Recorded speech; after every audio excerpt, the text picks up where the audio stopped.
നമസ്കാരം, എല്ലാ കുട്ടികൾക്കും ഗിരീഷ് സാറാണ്.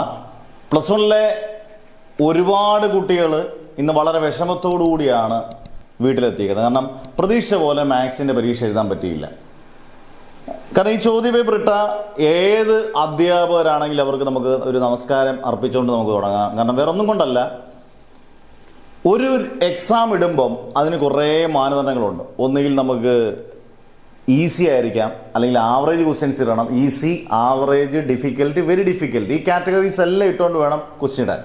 പിന്നെ വളരെ പ്രയാസമേറിയ ക്വസ്റ്റ്യൻസ് വന്നിട്ടുണ്ട്. ഇപ്പോൾ പ്ലസ് വൺ കുട്ടികൾ ഫിസിക്സിന്റെ പരീക്ഷ നിങ്ങൾക്ക് ഏറ്റവും എളുപ്പമുള്ള പരീക്ഷ എന്ന് ചോദിച്ചു കഴിഞ്ഞാൽ, ഒരു അധ്യായം എന്നുള്ള രീതിയിൽ എനിക്ക് തോന്നിയിട്ടുള്ളത് ഏറ്റവും എളുപ്പമുള്ള പരീക്ഷ ചിലപ്പോൾ സെക്കൻഡ് ലാംഗ്വേജ് ഇംഗ്ലീഷ് എന്നൊക്കെ പറഞ്ഞാലും സബ്ജക്ട് വൈസ് നോക്കുമ്പോൾ എനിക്ക് തോന്നുന്നു കെമിസ്ട്രി ആയിരിക്കും ഏറ്റവും എളുപ്പം. ചിലപ്പോൾ ഫിസിക്സ് രണ്ടാം സ്ഥാനത്ത് കാണുമായിരിക്കും.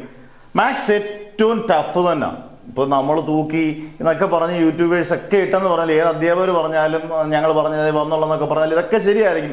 അധ്യാപകർക്ക് എളുപ്പമായിരിക്കും, കുട്ടികളെ തൂക്കി എന്നാണ് എനിക്ക് തോന്നുന്നത്. കാരണം കുട്ടികൾക്ക് ഇത് വളരെ ബുദ്ധിമുട്ടുള്ള ഒരു എക്സാം തന്നെയായിരുന്നു. എത്ര പഠിക്കുന്ന കുട്ടികളാന്ന് പറഞ്ഞാലും ഒരു 50-55 മാർക്ക് മേടിക്കുന്ന ഇച്ചിരി കഷ്ടപ്പെട്ടവർക്ക് മാത്രമേ 50-55 മാർക്ക് കിട്ടാത്തുള്ളൂ.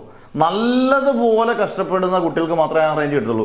ഒരുമാതിരി ആവറേജ് ആയിട്ട് പഠിച്ച് ഇച്ചിരി കഷ്ടപ്പെട്ട് പോയിട്ടുള്ള കുട്ടികൾക്കൊക്കെ വളരെ മോശം മാർക്ക് കിട്ടുന്ന രീതിയിലൊരു ക്വസ്റ്റ്യൻ പേപ്പർ തന്നെയാണ്. ഇത് പറയാനുള്ളൊരു കാരണം ഒരു അധ്യായം എന്നുള്ള രീതി നമ്മൾ പറഞ്ഞിരിക്കേണ്ടതാണ്. കാരണം കുട്ടികളെ രക്ഷകർത്താക്കൾ എടുത്ത് സഹായിക്കുമ്പം രക്ഷകർത്താക്കളും വിചാരിക്കും അയ്യോടെ നമ്മുടെ മക്കൾ പഠിക്കാത്തതുകൊണ്ടാണോ? അല്ല, ഇത് മൊത്തത്തിൽ കേരളത്തിൽ ഇന്നത്തെ പ്ലസ് വൺ മാത്സിൽ പറ്റിയ കാര്യം തന്നെയാണ്. സത്യസന്ധമായ കാര്യമാണ്. ക്വസ്റ്റ്യൻ ടഫായിരുന്നു, ഇതിനകത്ത് തൂക്കിയെന്നോ ഒന്നുമില്ല. ഇത് ക്വസ്റ്റ്യൻ ടഫായിരുന്നു. സാധാരണപ്പെട്ട കുട്ടികൾക്ക് നല്ല പാടാണ്. പ്രത്യേകിച്ച് പല കുട്ടികളും ഇത് ഇമ്പ്രൂവ് ചെയ്യുന്ന കുട്ടികൾക്കൊക്കെ ഒരിക്കലും ഇമ്പ്രൂവ്മെന്റിൽ മാർക്ക് കിട്ടാത്ത രീതിയിൽ ക്വസ്റ്റ്യൻ, അല്ലെങ്കിൽ അത് അത്യപൂർവമായിട്ട് പഠിച്ച് അസാധാരണമായിട്ട് പഠിച്ച ചില കുട്ടികൾക്ക് മാത്രം വിരലുണ്ടാവുന്ന കുട്ടികൾക്കേ കിട്ടത്തുള്ളൂ. എന്നിട്ട് ഈ ലക്ഷക്കണക്കിന് വരുന്ന പ്ലസ് വണ്ണിലെ മാത്സ് എഴുതിയ കുട്ടികളിൽ ഒരു 99% കുട്ടികളും ഇന്ന് എക്സാം വളരെ ടഫായിരുന്നു. അതുകൊണ്ട് ഇനി എന്തെങ്കിലും വ്യത്യാസങ്ങൾ വരണമെന്നുണ്ടെങ്കിൽ ഇതിനകത്ത് വല്ല ലിബറൽ വാല്യുവേഷനോ അല്ലെങ്കിൽ തെറ്റായിട്ടുള്ള ക്വസ്റ്റ്യൻ അല്ല, പക്ഷേ ഇതുവരെയും കാണാത്ത ടൈപ്പ് ക്വസ്റ്റ്യൻ. എന്തിനാണ് മോഡൽ എക്സാം നടത്തുന്നതെന്നൊക്കെ നമ്മൾ വിചാരിക്കും. മോഡൽ എക്സാം എന്ന് പറയുന്നത് എപ്പോഴും പബ്ലിക് എക്സാമിന്റെ ഏകദേശം ഒരു ഐഡിയ നടത്തേണ്ടതാണ്.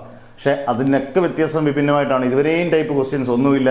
പ്രോബബിലിറ്റി ആയിക്കോട്ടെ, വളരെ ഈസി ആയിട്ടുള്ള ചാപ്റ്റേഴ്സിൽ നിന്നൊക്കെ ഏറ്റവും ടഫായിട്ടുള്ള ക്വസ്റ്റ്യൻസ് ഒക്കെ ഇട്ട് ചോദിച്ചിട്ടുണ്ട്. എന്തായാലും കുട്ടികളെ ശരിക്കും കഷ്ടപ്പെടുത്തിയിട്ടുണ്ട്. ഇനി നിങ്ങൾ പറയുക, നിങ്ങൾക്ക് പ്ലസ് വണ്ണിൽ ഏറ്റവും എളുപ്പമുള്ള വിഷയം ഏതായിരുന്നു, ഏറ്റവും ടഫായിട്ടുള്ള ഏതായിരുന്നു, മാത്സ് നിങ്ങൾക്ക് എങ്ങനെ ഉണ്ടായിരുന്നു? സത്യസന്ധമായ അവലോകനം മാത്രം മാക്സിമം ഷെയർ ചെയ്തേക്കുക. ഇത് നിങ്ങൾക്ക് വേണ്ടിയാണ്. ഇത് കാണുന്ന ഒരു അധ്യാപകൻ പേപ്പർ നോക്കുമ്പം അവർ മനസ്സലിഞ്ഞ് നമുക്ക് കൃത്യമായിട്ട് ലിബറൽ വാല്യുവേഷൻ അല്ലെങ്കിൽ നല്ല രീതിയിൽ പേപ്പർ നോക്കി നല്ല മാർക്ക് കിട്ടട്ടെ എന്ന് പ്രാർത്ഥിച്ചുകൊണ്ട് നിർത്തുന്നു. Never ever give up.